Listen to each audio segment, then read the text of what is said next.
दोस्तों, एक मर्तबा दुनिया में 70,000 मुर्दे एक साथ जिंदा हो गए। लेकिन क्या आप जानते हैं ये सब कैसे हुआ? तारीख का ये वाकया आज भी अल्लाह की कुदरत का सबसे रोशन पैगाम है। तो चलिए जानते हैं कि ये वाकया कैसे पेश आया।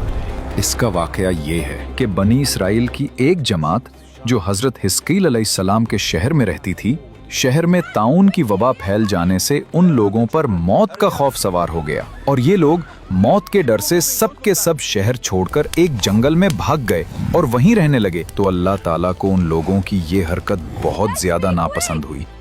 चुनांचे अल्लाह ताला ने एक अजाब के फरिश्ता को उस जंगल में भेज दिया, जिसने एक पहाड़ की आड़ में छुपकर और चीख मारकर बुलंद आवाज से ये कह दिया कि मूतवा, यानी तुम सब मर जाओ। और इस महेब और भयानक आवाज को सुनकर बगैर किसी बीमारी के बिल्कुल अचानक ये सब के सब मर गए, जिनकी तादाद 70,000 थी। इन मर्दों की तादाद इस कदर ज्यादा थी कि लोग उनके कफनो दफन का कोई इंतजाम नहीं कर सके और इन मर्दों की लाशें खुले मैदान में बेगौर और कफन 8 दिन तक पड़ी पड़ी सड़ने लगीं और बेइंतहा ताफुन और बदबू से पूरे जंगल बल्कि उसके अतराफ में बदबू पैदा हो गई। कुछ लोगों ने उनकी लाशों पर रहम खाकर चारों तरफ से दीवार उठा दी ताकि ये लाशें दरिंदों से महफूज रहीं। कुछ दिनों के बाद हजरत हिस्कील अलैहिस्सलाम का उस जंगल में उन लाशों के पास गुजर हुआ तो अपनी कौम के 70,000 इंसानों की उस मौत नगाहानी और बेगोरो कफन लाशों की फरावानी देखकर रंजो गम से उनका दिल भर गया। आप दीदा हो गए और बारी ताला के दरबार में दुख भरे दिल से गिड़गिड़ाकर दुआ मांगने लगे, या अल्लाह, ये मेरी कौम के अफराद थे जो अपनी नादानी से ये गलती कर बैठे कि मौत के डर से शहर छोड़कर जंगल में आ गए। ये सब मेरे शहर के बाशिंदे हैं।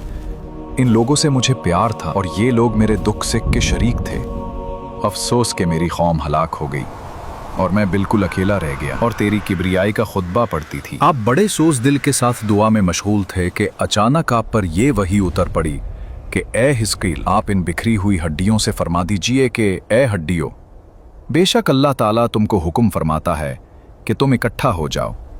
ये सुनकर बिखरी हुई हड्डियों में हरकत पैदा हुई और हर आदमी की हड्डियां जमा होकर हड्डियों के ढांचे बन गए।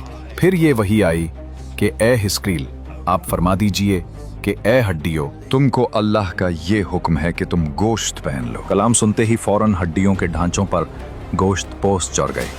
फिर तीसरी बार ये वही नाजिल हुई, ए हिस्कील, अब ये कह दो कि ए मुर्दो, खुदा के हुक्म से तुम सब उठकर खड़े हो जाओ। चुनांचे आपने ये फरमा दिया तो आपकी जबान से ये जुमला निकलते ही 70,000 लाशें दमजदन में नागहां ये पढ़ते हुए खड़ी हो गईं कि सुब्हानक अल्लाहुम्मा व बिहम्दिका ला इलाहा इल्ला अंत। फिर ये सब लोग जंगल से रवाना होकर अपने शहर में आकर दोबारा आबाद हो गए और अपनी उम्रों की मुद्दत भर जिंदा रहे। लेकिन उन लोगों पर इस मौत का इतना निशान बाकी रह गया कि उनकी औलाद के जिस्मों से सड़ी हुई लाश की बदबू बराबर आती रही और ये लोग जो कपड़ा भी पहनते थे वो कफन की सूरत में हो जाता था और कब्र में जिस तरह कफन मेला हो जाता था ऐसा ही मेलापन उनके कपड़ों पर नमूदार हो जाता था। चुनांचे ये असरात आज तक इन यहूदियों में पाए जाते हैं जो उन लोगों की नस्ल से बाकी रह गए हैं। ये वाकया कुरान मजीद की सूरह बकरा में मौजूद है। प्यारे दोस्तों, आदमी मौत के डर से भागकर अपनी जान नहीं बचा सकता, लिहाजा मौत से भागना बिल्कुल ही बेकार है। अल्लाह ताला ने जो मौत मुकद्दर फरमा दी है वो अपने वक्त पर जरूर आएगी। ना एक सेकंड अपने वक्त से पहले आ सकती है, ना एक सेकंड बाद आएगी। लिहाजा बंदों को लाजिम है कि रिज़ाए इलाही पर राजी रहकर साबिर व शाकिर रहें और खा कितनी ही वबा फैले या घुमसान का रन पड़े, इत्मीनान व सुकून का दामन अपने हाथ से ना छोड़ें और ये यकीन रखें कि जब तक मेरी मौत नहीं आती मुझे कोई नहीं मार सकता और ना मैं मर सकता हूं।